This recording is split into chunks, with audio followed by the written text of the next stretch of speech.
सो हम यहाँ पर एक लिस्ट प्रिपेयर करेंगे इम्पोर्टेंट जो कि है आपके पास, जो भी हम यहाँ चेक करते हैं इसमें ऑर्गेनिक केमिस्ट्री में, जीओसी में, जैसे हम पढ़ते हैं यहाँ पर आपका इंडक्टिव इफेक्ट, रेजोनेंस इफेक्ट, ठीक है, हम पढ़ते हैं हमारा इलेक्ट्रोमेरिक इफेक्ट।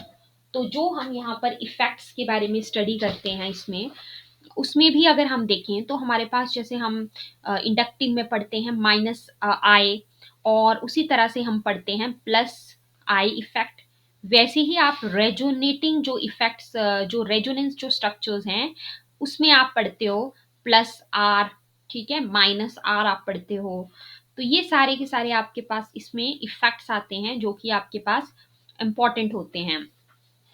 सो हम एक यहाँ पर टेबुलर फॉर्म में बनाएंगे, ये जो भी इफेक्ट्स इसमें जीओसी में है उसके बारे में we will make a table, जिसमें हम बताएंगे कि जो ग्रुप्स हैं, ठीक है, वो डिफरेंट डिफरेंट ग्रुप्स जो कौन कौन से इफेक्ट्स को शो करते हैं। तो सबसे पहले हम यहाँ पर हेडिंग डालेंगे which will be very easy to understand. हम सबसे पहले यहाँ पे हेडिंग डालेंगे that is our inductive effect. Inductive effect की अगर हम बात करते हैं तो हम जानते हैं कि ये एक तरह का क्या होता है, मतलब अगर मैं बहुत ही सिंप्लीफाई इसको करूं तो मैं क्या बोलती हूँ कि ये एक तरह का शिफ्टिंग होता है, ठीक है, शिफ्टिंग होता है, shifting of shared pair of electrons. जो आपके शेयर्ड पेयर ऑफ इलेक्ट्रॉन्स होते हैं उनका शिफ्टिंग होता है आपके किसमें, in polar covalent molecules. Polarity हम जानते हैं कि चार्ज सेपरेशन इज देयर। जैसे मान लीजिए ये है CH3Cl है, तो इलेक्ट्रॉन्स जो हैं, इलेक्ट्रॉन का शिफ्टिंग किसकी तरफ होगा, जो ज्यादा इलेक्ट्रोनेगेटिव है। ज्यादा इलेक्ट्रोनेगेटिव कौन है यहाँ पर, हेलोजन है, Cl है, तो एरो की डायरेक्शन हम इसकी तरफ को बता देते हैं। तो एज रिजल्ट ऑफ दिस इसके ऊपर पार्शियल नेगेटिव आ जाता है, इसके ऊपर पार्शियल पॉजिटिव आ जाता है। तो यही इंडक्टिव इफेक्ट हम बोलते हैं कि जो आपके पास लेस इलेक्ट्रोनेगेटिव एटम है वो एक्वायर कर लेता है पॉजिटिव चार्ज, और मोर इलेक्ट्रोनेगेटिव एटम जो है हमारा पार्शियल नेगेटिव चार्ज को एक्वायर कर लेता है। क्या एक्वायर कर लेता है, नेगेटिव चार्ज को। ठीक है, अब इसमें भी आपको ध्यान में क्या रखना है कि हमारे पास एक होता है आपके पास इंडक्टिव इफेक्ट में माइनस आई, ठीक है, चार्ट बनाएंगे। दूसरा होता है प्लस आई इफेक्ट, माइनस आई होता है और दूसरा क्या होता है, प्लस आई इफेक्ट होता है। ध्यान रखना, जो सब्स्टिट्यूएंट्स होते हैं हमारे पास, सब्स्टिट्यूएंट्स क्या हुए, जो भी एटम या जो भी ग्रुप आपके कार्बन के साथ जुड़ा हुआ होगा। जैसे फॉर एग्जांपल मान लीजिए इस तरह से कुछ स्ट्रक्चर है, CH3 CH2 CH3, यहाँ पे मान लो कुछ जुड़ गया, मान लो यहाँ पे मेरा अटैच हो गया, अगर मान लो CH तो ये क्या हो गया, यहाँ पर एक सब्स्टिट्यूएंट हो गया। तो सब्स्टिट्यूएंट्स जो है हम इनको क्लासिफाई करते हैं दो तरीके से। एक हम इसमें क्या बोल देते हैं, हमारे इलेक्ट्रॉन विड्रॉइंग ग्रुप्स बोल देते हैं। दूसरे हम यहाँ पर बोल देते हैं इलेक्ट्रॉन डोनेटिंग ग्रुप्स। दो तरीके के हम बोल देते हैं, इलेक्ट्रॉन विड्रॉइंग और दूसरे इलेक्ट्रॉन डोनेटिंग ग्रुप्स बोल देते हैं। ठीक है, अब इलेक्ट्रॉन विड्रॉइंग ग्रुप्स जो है हमारे क्या शो करते हैं, यहाँ पे हम एरो लगाएंगे, इसमें ये माइनस आई को शो करते हैं। ठीक है, इलेक्ट्रॉन डोनेटिंग ग्रुप्स क्या शो करते हैं, प्लस आई इफेक्ट को शो करते हैं। अब इलेक्ट्रॉन डोनेटिंग ग्रुप्स में और इलेक्ट्रॉन विड्रॉइंग के मैं यहाँ पर एग्जांपल को एक चार्ट फॉर्म में बना लेती हूँ so that it will be easy to understand. सबसे पहले मैं यहाँ पे क्या बात कर रही हूँ, माइनस आई की, ठीक है, मतलब इलेक्ट्रॉन विड्रॉइंग ग्रुप्स जो हैं मेरे, जैसे कि अगर मैं देखूं तो मेरा NO ग्रुप, NO2 ग्रुप क्या होता है हमारा, नाइट्रो ग्रुप। इसके अलावा आप आ जाइए आगे, हमारा CN क्या होता है आपका, साइनो। फिर आगे आ जाइए आपका क्या group, that is carboxy, carboxy, ठीक है, कार्बोक्सी क्या होता है, COOH। फिर आ जाइए हमारे एस्टर, एस्टर क्या है, COOR, ठीक है, COOR। फिर आ जाइए अराइलॉक्सी, अराइलॉक्सी, ठीक है। अराइलॉक्सी, अराइल के लिए हम ए आर लिखेंगे और ओ लिख देंगे, तो अराइलॉक्सी क्या हो गया, ओ ए आर हो गया आपका। जैसे एग्जाम्पल के तौर पे मैं बात करूं, जैसे इसी में ही अराइलॉक्सी में क्या आ जाता है एग्जाम्पल हमारा, ओ C6H5। मीन्स इन शॉर्ट में क्या बोल सकती हूँ कि बोलने का मतलब क्या है हमारे पास यहाँ पर, कि जैसे मान लीजिए मेरे पास बेंजीन रिंग है ना, उसके ऊपर कुछ जुड़ गया, जैसे उसके ऊपर ओ अटैच हो गया, है ना, अराइल, अराइल का जब रिंग फॉर्म में होगा, इसीलिए C6H5 हमने बोला, C6H5 हमने बोला इसीलिए। अब इसके अलावा अगर हम देखें तो ये सारे के सारे हमारे पास क्या हुए, इलेक्ट्रॉन विड्रॉइंग ग्रुप्स। ये सारे हमने एनसीईआरटी के एग्जाम्पल्स यहाँ पर कंपाइल कर लिए। ये मेरे पास क्या हैं, these are my electron withdrawing groups, electron withdrawing groups. ध्यान से अगर हम देखते हैं तो आगे आप 12th क्लास में भी पढ़ोगे कि कोई भी आपके पास ऐसे ग्रुप्स जो कि इलेक्ट्रॉन विड्रॉइंग होते हैं, उनके जुड़ने की वजह से आपके कंपाउंड का एसिडिक करैक्टर बढ़ता है। ध्यान रखना, अगर आपके कंपाउंड के अंदर इलेक्ट्रॉन विड्रॉइंग ग्रुप्स जुड़े हुए हैं तो as a result of this क्या बढ़ता है, what is going to increase, your acidic character is going to increase, acidic character is going to increase। on the other hand अगर आपके मॉलिक्यूल में इलेक्ट्रॉन डोनेटिंग ग्रुप्स जुड़े हुए हैं, आपके कंपाउंड में इलेक्ट्रॉन डोनेटिंग ग्रुप्स जुड़े हुए हैं, then they are going to increase the basic character, they are going to increase the basic character। तो ध्यान से अगर मैं यहां पर देखती हूं तो जो मेरा NO2 ग्रुप है, अगर ये जुड़ा हुआ होगा तो ये मेरा क्या इनफैक्ट ये एक स्ट्रॉन्ग इलेक्ट्रॉन विड्रॉइंग ग्रुप्स है, एक स्ट्रॉन्ग इलेक्ट्रॉन विड्रॉइंग ग्रुप है, ठीक है। सीएन की बात करें, आपको पता ही है एसिड हो गया COOH, ठीक है, कार्बोक्सी। देन एस्टर की बात करते हैं COOR। फिर आगे आप देखिए, इसको ध्यान से देखिए, इसमें आप ऐसे थोड़ा ध्यान में रख सकते हो कि ऑक्सीजन जुड़ा हुआ है, ठीक है, यहां पर भी ऑक्सीजन मतलब ऑक्सीजन O C6H5 ऑक्सीजन जुड़ा हुआ है, ठीक है। तो एक तरह से ये सारे के सारे क्या हुए हमारे, दीज ऑल आर व्हाट, ये सारे के सारे होते हैं इलेक्ट्रॉन विड्रॉइंग ग्रुप्स। और अगर ये इलेक्ट्रॉन विड्रॉइंग ग्रुप्स जुड़े हुए हैं तो वो हमारे कंपाउंड का या हमारे मॉलिक्यूल का जो एसिडिक करैक्टर है उसको इंक्रीज करते हैं इन टर्न। क्लियर। फिर अगर हम देखते हैं तो हमारे पास जो इलेक्ट्रॉन डोनेटिंग ग्रुप्स होते हैं, अब एनसीईआरटी में क्या क्या एग्जांपल्स दे रखे हैं, तो इसको भी एक चार्ट में बना लेते हैं। एनसीईआरटी में क्या क्या एग्जांपल्स दे रखे हैं हमारे इलेक्ट्रॉन डोनेटिंग ग्रुप्स के। तो जो भी आपके अल्काइल ग्रुप्स होते हैं, जो भी हमारे अल्काइल ग्रुप्स होते हैं, अल्काइल ग्रुप्स में अगर मैं बात करूं, जैसे मेरे पास जो मिथाइल ग्रुप है, मिथाइल ग्रुप क्या होता है हमारा CH3। इसके अलावा अगर हम देखें जो हमारा इथाइल ग्रुप है, इथाइल क्या होता है हमारा CH2CH3, ये होता है हमारा इथाइल, ठीक है। इथाइल की बात करूं मैं तो ये अल्काइल ग्रुप्स को क्या कंसीडर किया जाता है, इलेक्ट्रॉन डोनेटिंग ग्रुप्स। और इलेक्ट्रॉन विड्रॉइंग ग्रुप्स हमारे क्या शो करते हैं, minus I effect. Electron donating groups क्या शो करते हैं, ये शो करते हैं आई इफेक्ट, ये शो करते हैं प्लस आई इफेक्ट। ठीक है, तो ये हमने ग्रुप्स का यहाँ पर टेबल बना लिया जिसमें अल्काइल ग्रुप्स हमारे पास क्या शो करते हैं, प्लस आई इफेक्ट, ये होते हैं electron donating groups. Is you made this chart. फिर इसके बाद जो नेक्स्ट जो हम यहाँ पर इफेक्ट पढ़ते हैं उसमें हम देखते हैं कि हमारे पास आता है that is the resonance effect, जिसके बारे में हम डिस्कस कर रहे थे, रेजोनेंस इफेक्ट। सो इसमें एक चार्ट बना लेते हैं।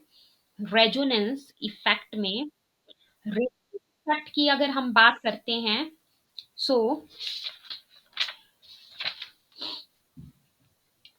इसमें भी हम देखते हैं कि हमारे पास दो तरीके के होते हैं। एक आपके पास होता है प्लस आर इफेक्ट, दूसरा होता है माइनस आर इफेक्ट।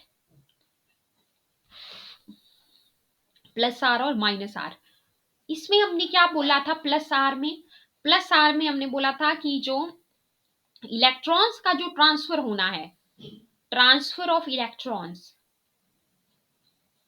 जो होना है वो क्या होगा? That is away. वो आपके पास अवे होगा कहां से?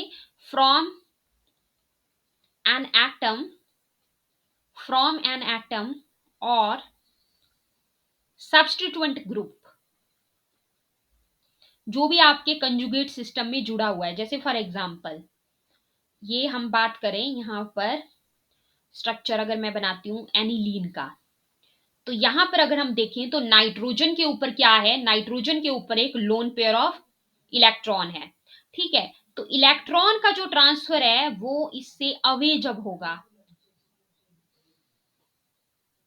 मान लो इलेक्ट्रॉन जो है वो इस तरह से घूम रहे हैं इस पूरे रिंग में, ठीक है, और हमारे पास जो इलेक्ट्रॉन मतलब बेसिकली यहाँ पर जो सब्स्टिट्यूएंट ग्रुप जुड़ा हुआ है हमारे कंजुगेट सिस्टम में, मतलब ये जो अगर हम इस बेंजीन रिंग को अगर एक कंजुगेट सिस्टम माने, क्योंकि इसमें अल्टरनेट में होता है हमारे पास double bond, single bond, double bond, single bond, double bond, ठीक है।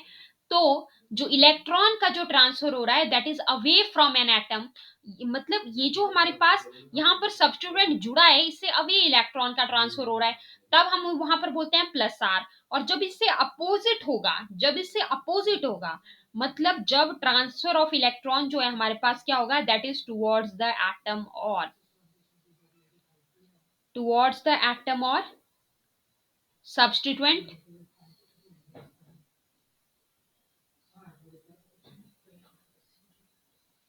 ठीक है। जब आपके पास इलेक्ट्रॉन का जो ट्रांसफर है वो हमारे पास होगा टुवर्ड्स द एटम या सब्स्टिट्यूएंट ग्रुप जो जुड़ा है, मतलब इससे जस्ट अपोजिट, उसको बोलते थे नेगेटिव। ठीक है, अब हम यहाँ पर एक लिस्ट बना लेते हैं एनसीईआरटी की। We will make a list here कि ऐसे कौन कौन से ग्रुप्स हैं जो कि प्लस आर शो करते हैं और ऐसे कौन से, तो we will make it in the form of a list so that it will be easy to understand. So यहाँ पर प्लस आर की अगर हम बात करते हैं, प्लस आर इफेक्ट की अगर हम बात करते हैं, तो जो प्लस आर इफेक्ट है वो हमारे पास कौन कौन शो करते हैं? इसमें हम याद रखेंगे जो हमारे हैलोजेंस होते हैं, ठीक है। हैलोजेंस की बात करती हूं अगर मैं, जैसे हमारे पास फ्लोरो है, क्लोरो है, हमारा ब्रोमो है, हमारा आइडो है, ठीक है।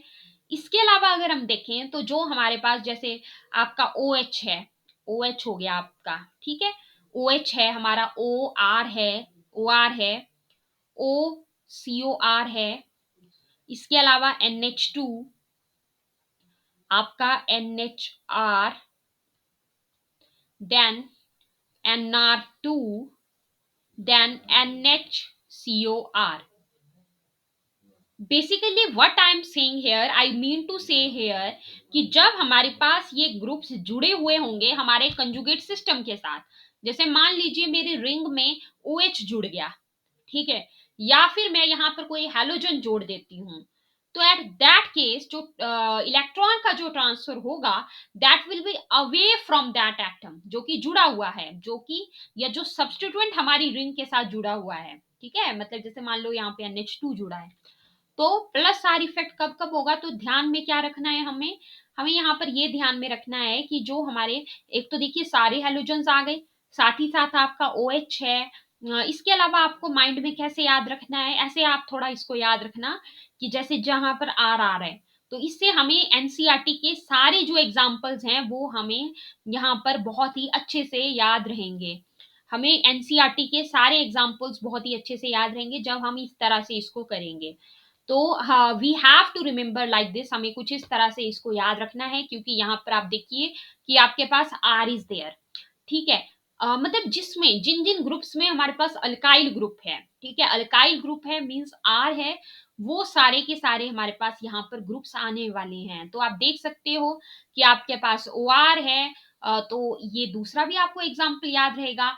OCOR हो गया, है ना? इसके अलावा मुझे थोड़ा याद रखना है कि इसमें जो अमाइन से रिलेटेड जो ग्रुप्स हैं, जैसे अभी मैंने आपको ये वाली चीज़ तो अभी एनिलीन वाला बताया ही, है ना? ये तो आपको याद ही रहेगा। एनिलीन वाला एग्ज़ाम्पल दिया ही, जिसमें रिंग के ऊपर NH2 जुड़ा होता है, दैट इज़ एनिलीन।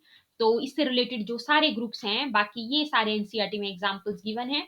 NH2 हो गया आपका, NHR हो गया, देखो एक हाइड्रोजन रिप्लेस हो गया, ये मेरा NH2 है, ठीक है? इसका अगर एक हाइड्रोजन रिप्लेस हो जाता है, वहां पर आ जाता है alkyl group. Alkyl group means this are, अगर ये आ जाता है इस हाइड्रोजन को रिप्लेस होके, तो ये क्या बन जाता है? ये बन जाता है NHR।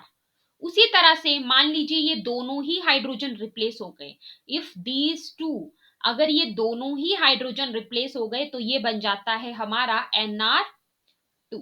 ये क्या बन जाता है? This is NR2। इसके अलावा अगर हम देखें जो आपका NHCOR है, तो ये सारे के सारे अगर हम देखें, तो आई होप आपको ये सारे example, is this clear to you? Tell me. तो ये जब आप एक लिस्ट बना लोगे, तो आपको ये कभी भी नहीं भूलेगा। एनसीईआरटी के, एटलीस्ट आपको एनसीईआरटी के तो सारे एग्जांपल्स पता होने चाहिए, ठीक है? सो ये सारे के सारे प्लस आर शो करते हैं। तो याद कैसे रखना है, ये भी मैंने आपके साथ डिस्कस कर लिया है, ठीक है? So now you have to make a proper list and NCERT examples should be very clear. Then next आते हैं हम माइनस आर इफेक्ट के ऊपर। माइनस आर इफेक्ट के ऊपर, तो माइनस आर में अगर हम देखें, तो देखिए इसमें मैंने आपको क्या बताया था एक शॉर्ट में याद रखने का, कि जब हम NH2 देख रहे थे, है ना, मतलब इसको माइंड में रखना कि ये बेसिक वाले जो थे, है ना, बेसिक वाला है। जैसे आपको पता है NH2 अमीन ग्रुप है, तो वो बेसिक नेचर शो करता है, तो बेसिक वाला आपको माइंड में रखना था यहाँ पर याद, ठीक है? तो ये हमारे पास क्या शो करता है, ये हमारा उसमें था, प्लस आर में था। अब इसको ना थोड़ा ऐसे माइंड में रखना कि जो एसिडिक वाला हो गया COOH, वो कहाँ आ जाएगा? वो माइनस आर में आ जाएगा, ठीक है? तो ये भी हमें एग्जाम्पल याद रहेगा। COOH हो गया आपका। फिर इसी से रिलेटेड दूसरा याद रख लीजिए, CHO हो गया, ठीक है? और हमारा C double bond O, then हमारा CN, देन आपका नाइट्रो ग्रुप भी आपको पता ही है कि ये भी एसिडिक करैक्टर शो करता है। तो ये माइंड में, जस्ट हम ना इसको एक टेबल फॉर्म में क्यों बना रहे हैं, ये सारे एनसीईआरटी के एग्जांपल्स, कि बिना कुछ सोचे भी अगर मान लो आपको एमसीक्यू आ जाता है और आपको क्विकली अगर वो करना है सॉल्व, ठीक है? मान लो एमसीक्यू आ गया कि which of the following group shows minus R effect, ठीक है? या which of the following group show plus are effect, तो आप आईज क्लोज करके भी एकदम से बता पाओ। तो एनसीईआरटी के एग्जांपल्स की इस तरह से आपको एक लिस्ट बना लेनी है। Clear? Is this clear to you? अच्छा, COOH group show which effect, minus R और plus R? NO2,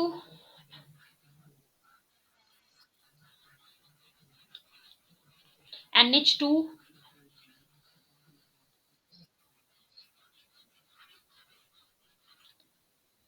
yes right.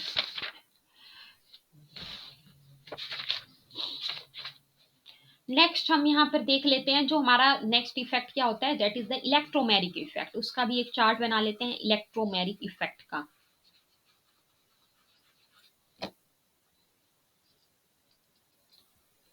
Electromeric effect, इसको हम बोलते हैं E effect. It is called as E effect. Electromeric effect is called as your E effect.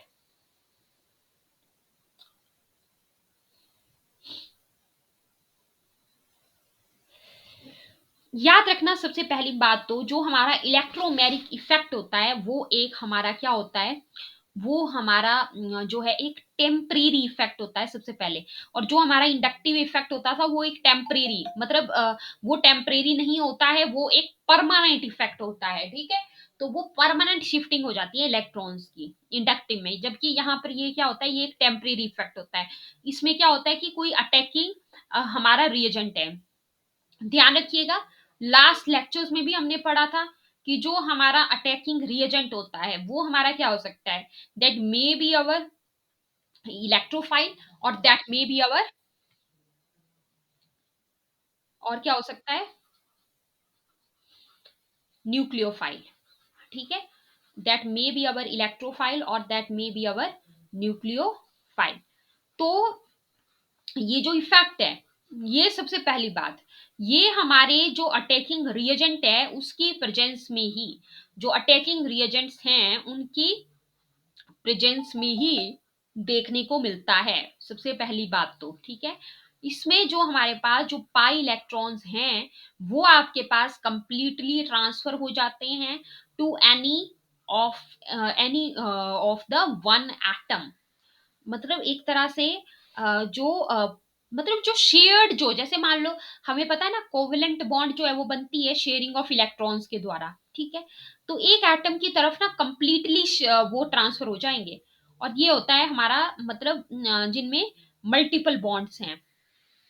जैसे इसमें हम लिख सकते हैं कि एक शॉर्ट फॉर्म में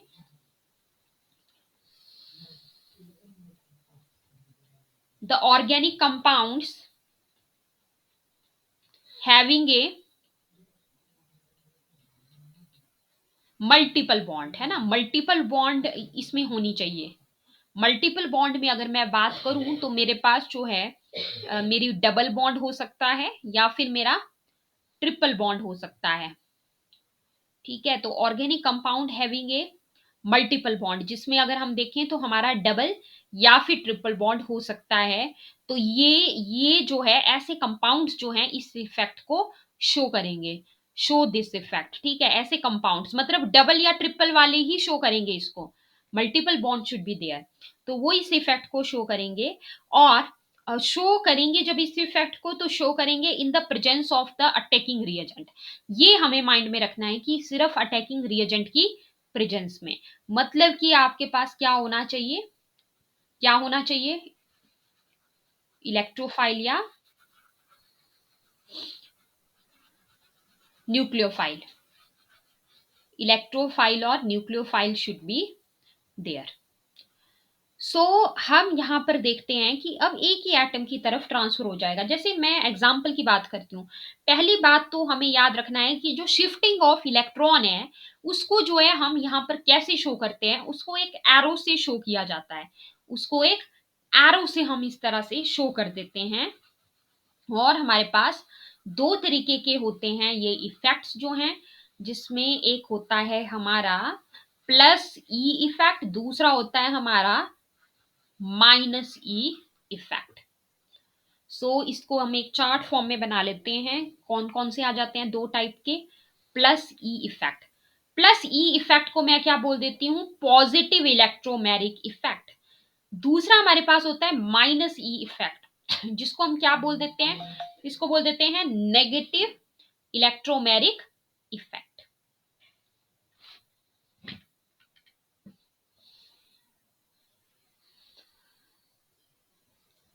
तो प्लस ई में क्या होता है, जब हमारे पास जो इलेक्ट्रॉन का जो डिस्प्लेसमेंट है या जो इलेक्ट्रॉन का जो ट्रांसफर है वो उसकी तरफ होगा जहां पर हमारा जो अटैकिंग रिएजेंट है वो जुड़ेगा, तो उसको हम बोलते हैं। तो ये एक चार्ट फॉर्म में आपको बना लेना है, I will show you it in the NCERT once. NCERT में प्रॉपरली ये दिया गया है ना, यहां से आपको एक चार्ट फॉर्म में बना लेना है, just showing it. Yes, you have to open in your NCERT book electromeric effect, ठीक है। तो यहाँ पर एक चार्ट फॉर्म में आप इसको बनाओगे, पहले आप यहाँ पे अंडरस्टैंड कर लोगे। यहाँ पे दिया गया है पॉजिटिव इलेक्ट्रोमैरिक इफेक्ट, एक दिया गया है नेगेटिव इलेक्ट्रोमैरिक इफेक्ट, ठीक है। Positive electromeric effect plus E effect, इसमें हमारे पास जो पाई इलेक्ट्रॉन्स हैं उनका जो in in this effect the pi electrons of the multiple bond are transfer to the atom to which reagent gets attached. जैसे मान लो ये अटैकिंग रिएजेंट है मेरा H positive, this is a electrophile और न्यूक्लियोफाइल, इलेक्ट्रोफाइल।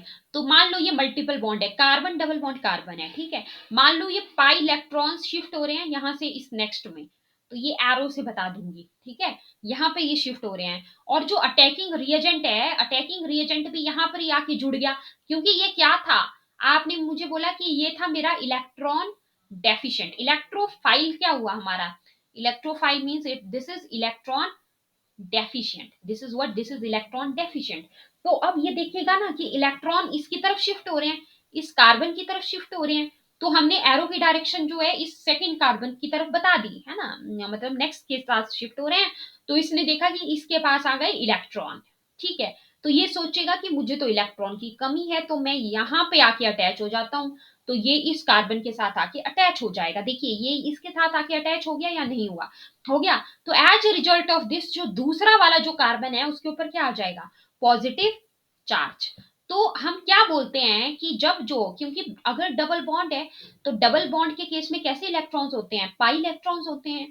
तो हम क्या बोलते हैं पॉजिटिव वाले में, ये आपको याद रखना है, ये चार्ट फॉर्म में भी बना लेना कि जब आपके पास pi electrons of the multiple bond, ये जब ट्रांसफर होते हैं to that atom to which, मतलब उसी एटम की तरफ ये ट्रांसफर होते हैं जहां पे आपका रिएजेंट जाके जुड़ेगा। Is this clear, any doubts? Okay, तो व्हाई आई एम सेइंग कि आपको एक चार्ट फॉर्म में इन इफेक्ट्स के बारे में बना लेना है, जैसे अभी मैं बता रही थी, ये भी चार्ट में कंपाइल कर लेना, क्योंकि जब आपके पास एक मतलब नोट्स फॉर्म में या एक चार्ट फॉर्म में ये रहेगा, then it will be very easy and you will find it interesting also during your later revision also. Okay, so next is your negative resonance effect, जिसको हम माइनस ई इफेक्ट बोलते हैं। इसमें उल्टा होगा, इसमें अपोजिट होगा। अब इसको ध्यान से समझते हैं। इसमें जो पाई इलेक्ट्रॉन्स हैं मल्टीपल बॉन्ड के, जैसे यहाँ पर देखिए कार्बन डबल बॉन्ड कार्बन है, तो जो पाई इलेक्ट्रॉन्स जो होंगे वो ट्रांसफर होंगे to that atom to which, मतलब जिसके ऊपर ना अटैकिंग रिएजेंट नहीं जुड़ रहा है वहां पर जाके ये अटैच होंगे। अब सवाल ये उठता है कि ऐसा सिचुएशन कब आ सकता है, तो इसको ध्यान से समझना, ऐसा सिचुएशन कब आ सकता है। ये देखो ये कार्बन डबल बॉन्ड कार्बन है, तो डबल बॉन्ड है तो मतलब इलेक्ट्रॉन का मतलब नेक्स्ट आगे वाले कार्बन की तरफ इलेक्ट्रॉन जा रहे हैं, यहां से इलेक्ट्रॉन यहां गए, ठीक है, यहां से इलेक्ट्रॉन इस वाले कार्बन की तरफ गए। ओके, तो अब देखो मुझे ये बताइए आप कि जो मेरा यहाँ पर अटैकिंग रिएजेंट है वो मेरा यहाँ पर सी एन नेगेटिव है, टेल मी ये इलेक्ट्रोफाइल है या न्यूक्लियोफाइल है? न्यूक्लियोफाइल है। आप मुझे बताइए ये कौन से कार्बन के पास जाना चाहेगा, विच हैज मोर इलेक्ट्रॉन और विच हैज लेस इलेक्ट्रॉन्स?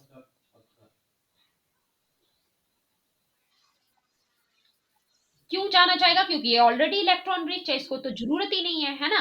तो मान लो अब मेरे पाई इलेक्ट्रॉन यहां से यहां शिफ्ट हो गए सेम प्रीवियस केस की तरह, तो ये इस वाले कार्बन के पास ही जाना चाहेगा ना दूसरे वाले की तरफ। जिसके पास इलेक्ट्रॉन है उसके पास क्यों जाएगा, उसके पास तो बिल्कुल भी नहीं जाएगा क्योंकि पहले से इलेक्ट्रॉन रिच है। Is this clear? तो आप देखिए इसके ऊपर, अब इलेक्ट्रॉन एज यहां पर चले गए हैं, तो इसके ऊपर क्या आ जाएगा, नेगेटिव चार्ज आ जाएगा। नेगेटिव चार्ज क्यों आ जाएगा, क्योंकि इलेक्ट्रॉन हम जानते हैं नेगेटिवली चार्ज होता है, तो यहां पर आके ये Cn जो है मेरा जुड़ जाएगा। तो ये आपको ना एक चार्ट फॉर्म में कंपाइल कर लेनी है, ये प्लस आई के बारे में और माइनस आई के बारे में।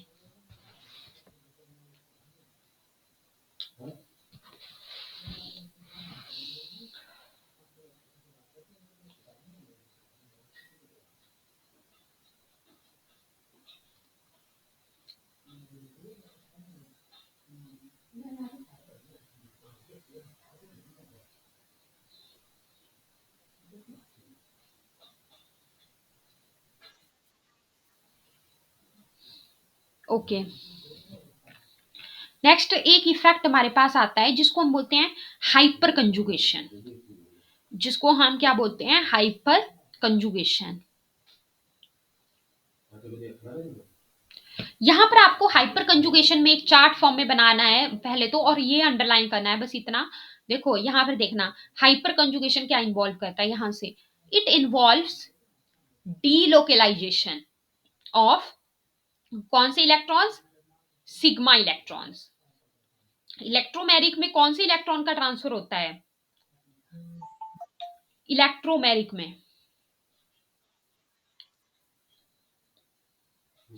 क्या पढ़ा अभी आपने, प्लस ई और माइनस ई में, प्लस ई और माइनस ई में क्या पढ़ा आपने अभी? इसमें तो आपको कुछ सोचने की ज़रूरत ही नहीं है। जब डबल बॉन्ड है तो के कौन से इलेक्ट्रॉन्स का ट्रांसफ़र हो रहा था? पाई या सिग्मा? हाँ, तो यही सिंपल सी बात है, ये ध्यान में रखना है अगर डबल बॉन्ड है। ये देखिए अंडरलाइन कर लेना इस बात को। पाई इलेक्ट्रॉन्स का, इसमें कोई भी आपको सोचने की ज़रूरत ही नहीं है। सीधी-सी बात आपको बताई कि मल्टीपल बॉन्ड होना चाहिए। मल्टीपल बॉन्ड होना चाहिए, तो मल्टीपल बॉन्ड जब होगा मतलब आपके पास डबल बॉन्ड है ना? तो पाई इलेक्ट्रॉन्स हो रहा है। तो बस इतना दिमाग में रखना है, इतना कन्फ्यूज़न की बात नहीं है और यहाँ पर इसको अंडरलाइन करो। कौन से इलेक्ट्रॉन्स का डिलोकलाइज़ेशन होता है हाइपर कंजुगेशन में? है ना? सिग्मा इतना अंडरलाइन करना है। Sigma electrons of CH bond, sigma electrons of CH bond, अभी हम एग्जांपल देखेंगे ऑफ एन अल्काइल ग्रुप, और वो जो सीएच बॉन्ड है ना वो अल्काइल ग्रुप की अभी हम देखेंगे एग्जांपल से, और वो डायरेक्टली अटैच्ड होगी to an atom of unsaturated system. Unsaturated system यानी कि वहां पे भी मल्टीपल बॉन्ड होगी। बस हमें कितना दिमाग में रखना है, कितना अंडरलाइन करना है, it involves the delocalization of sigma electrons of CH bond of an alkyl group attached directly to an atom of unsaturated system। अब ये जो एग्जाम्पल दे रखा है ना एनसीईआरटी में, इसका एक एग्जाम्पल है एनसीईआरटी में दिया गया है। नहीं, एनसीईआरटी में अच्छे से नहीं बताया है ये, मैं एक बार इसको एक्सप्लेन कर देती हूँ यहाँ पे ब्लैंक स्लाइड में।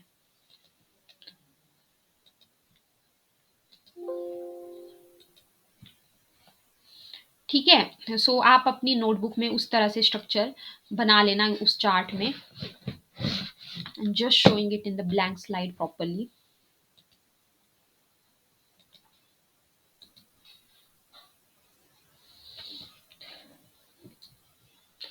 देखिए हमने अभी अभी क्या पढ़ा, हाइपर कंजुगेशन में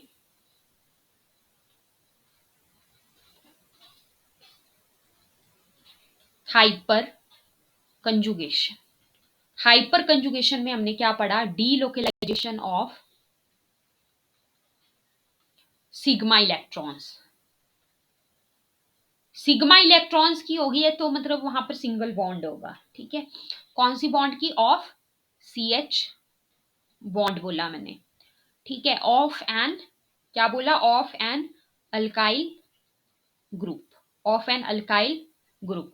और जो अल्काइल ग्रुप है वो जुड़ा हुआ है डायरेक्टली अटैच टू, जो अल्काइल ग्रुप है वो डायरेक्टली अटैच्ड है किसके साथ?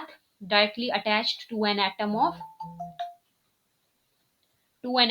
Unsaturated system. Unsaturated system means multiple bond is there. तो इस चीज को ऐसे बना लो चार्ट फॉर्म में, डेफिनेशन को भी, और यहाँ पे मैं उसका एग्जाम्पल बता देती हूँ, है ना, फॉर एग्जाम्पल करके, फिर आगे हम देख लेते हैं इसको अच्छे से। मान लीजिए मेरे पास इस तरह से है, ध्यान से समझना। मान लो ऐसे है, CH3 CH double bond CH2, कोई ऐसा स्ट्रक्चर है मेरे पास। Am I clearly audible to you? Tell me.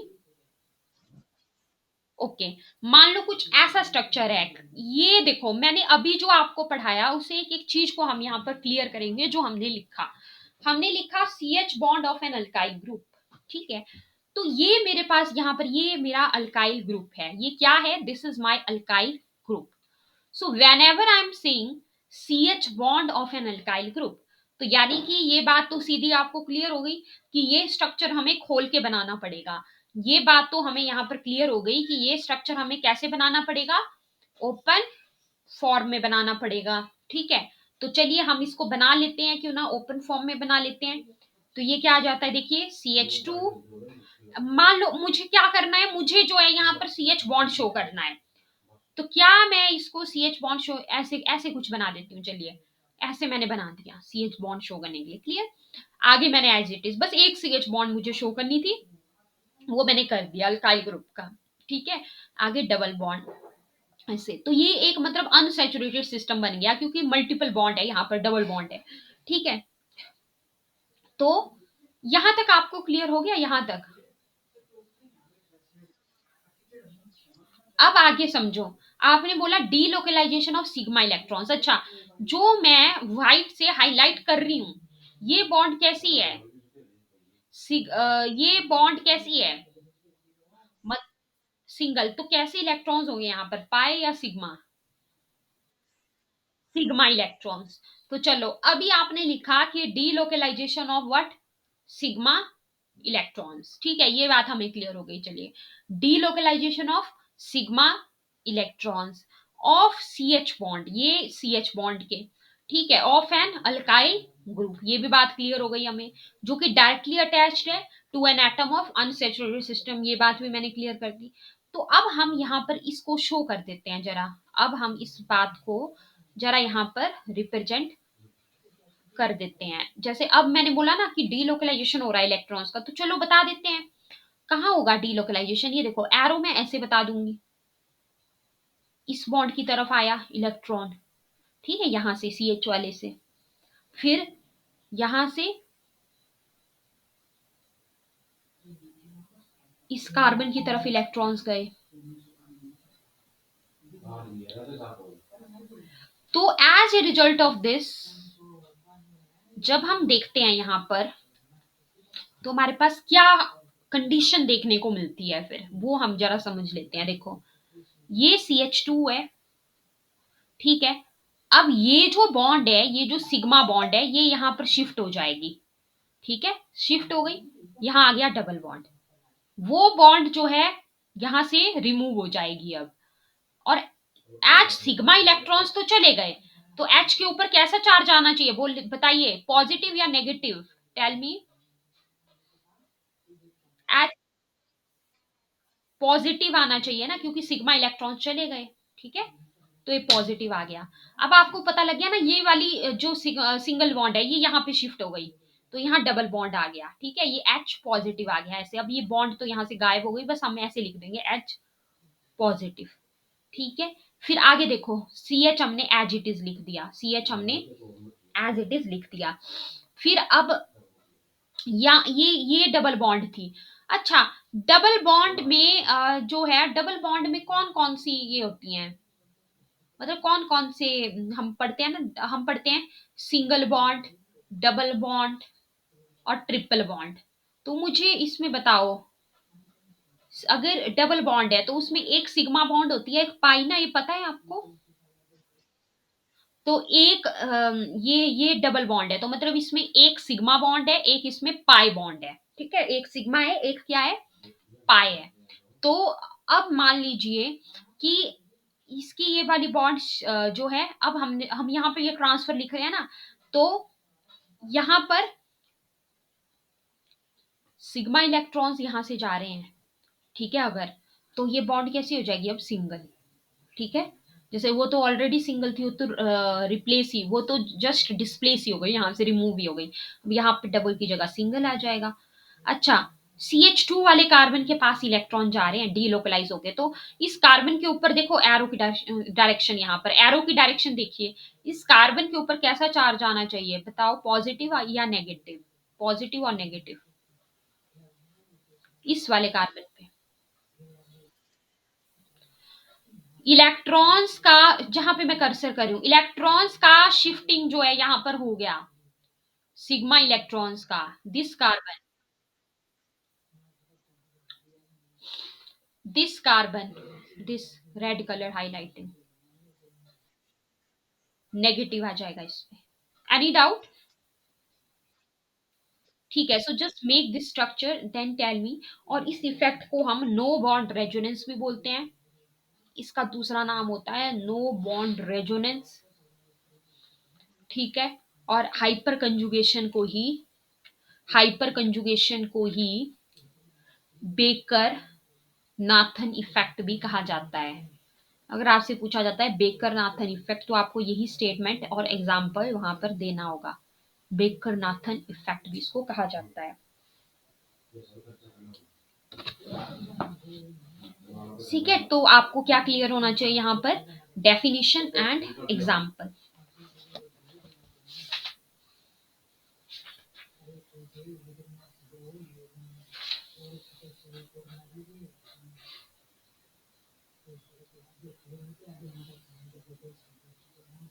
Clear?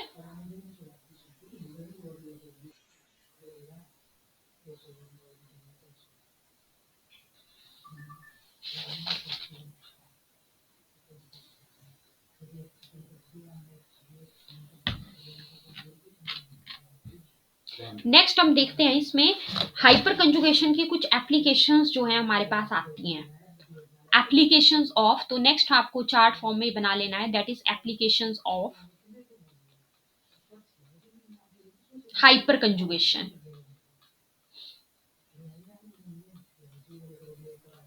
First आता है इसमें आपका first one, that is stability of alkenes. Stability of alkenes, more the number of, इसमें हम लिखेंगे point, more the number of alpha hydrogen atoms more stable is the alkene। आपको पता है अल्फा हाइड्रोजन एटम्स क्या होते हैं?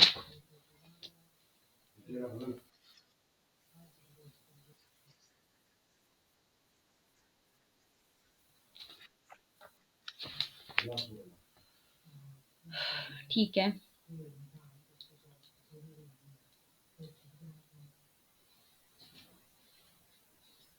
तो जो आपके अल्फा कार्बन के साथ जो जुड़े हुए होते हैं, ठीक है, उन हाइड्रोजन्स को हम बोलते हैं अल्फा हाइड्रोजन।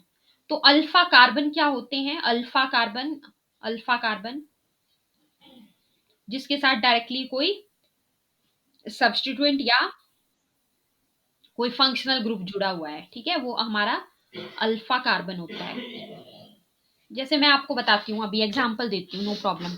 पहले इसका एग्जांपल दे देती हूँ, है ना, अल्फा वाली बात क्लियर करती हूँ और अच्छे से इसको देखना ध्यान से। जैसे मान लो मेरे पास अगर कुछ ऐसा स्ट्रक्चर दे दिया जाता है,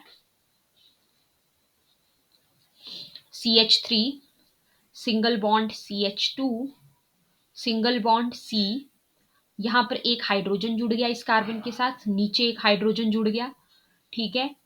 हाँ, और आगे है आपका C डबल बॉन्ड OH। ये कौन सा ग्रुप हुआ हमारा? मतलब अब यहाँ पर फंक्शनल ग्रुप बताओ कौन से कार्बन के साथ जुड़ा है? ये फंक्शनल ग्रुप है ना, कौन से कार्बन के साथ जुड़ा है? C double bond OH functional group है, कौन से कार्बन के साथ जुड़ा ये आपका? इस वाले कार्बन के साथ जुड़ा है ना डायरेक्टली, दिस वन। तो ये क्या हुआ मेरा? अल्फा कार्बन हुआ, ठीक है। और ये जो दो हाइड्रोजन हैं ये क्या हुए मेरे? Alpha hydrogen. समझ आ गया? मतलब ये वाले अल्फा कार्बन आपको समझ में आया? ये देखो, ये फंक्शनल ग्रुप है, ठीक है, ये फंक्शनल ग्रुप है, ये यहां पर इस कार्बन के साथ जुड़ा हुआ है। समझ आया? तो ये हुआ अल्फा कार्बन, ठीक है। इस अल्फा कार्बन के साथ डायरेक्टली कितने हाइड्रोजन जुड़े हैं बताओ?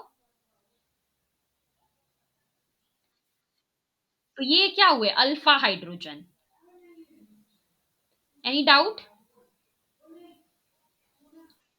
नेक्स्ट क्लास में हम ना इसके एग्जाम्पल पढ़ेंगे, स्टेबिलिटी ऑफ एल्कीन्स वाले के। अभी के लिए मैंने आपको पॉइंट क्या बताया कि हमारे पास greater the number of alpha hydrogen atom more stable is the alkene.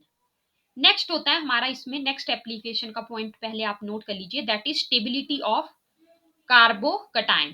Carbocation आपको लास्ट क्लासेस में भी बताया था कि कार्बन एटम जब आपका पॉजिटिव चार्ज को बियर करता है, ठीक है, उसको बोलते हैं कार्बोकटायन, ठीक है। सो greater the number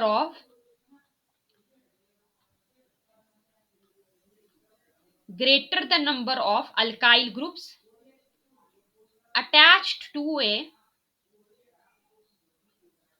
positively charged, greater the number of alkyl groups attached to a positively charged carbon,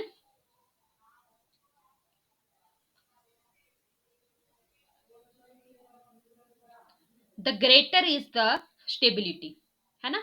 उतनी ही ज्यादा जो है वो स्टेबिलिटी होगी, ये ध्यान में रखना है। जितने ज्यादा नंबर ऑफ अल्काइल ग्रुप्स जो है वो जुड़े हुए हैं, है ना, उतनी ही ज्यादा उसकी, उस कार्बोकटायन की स्टेबिलिटी होगी हमारे पास। ठीक है, इसको जरा हम अंडरस्टैंड कर लेते हैं अच्छे से।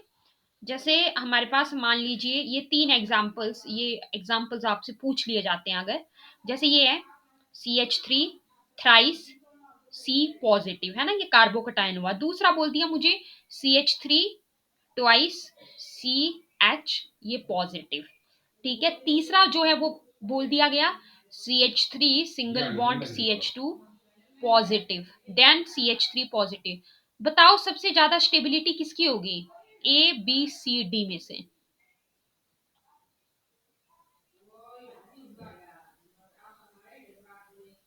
सबसे ज्यादा स्टेबल कौन सा है?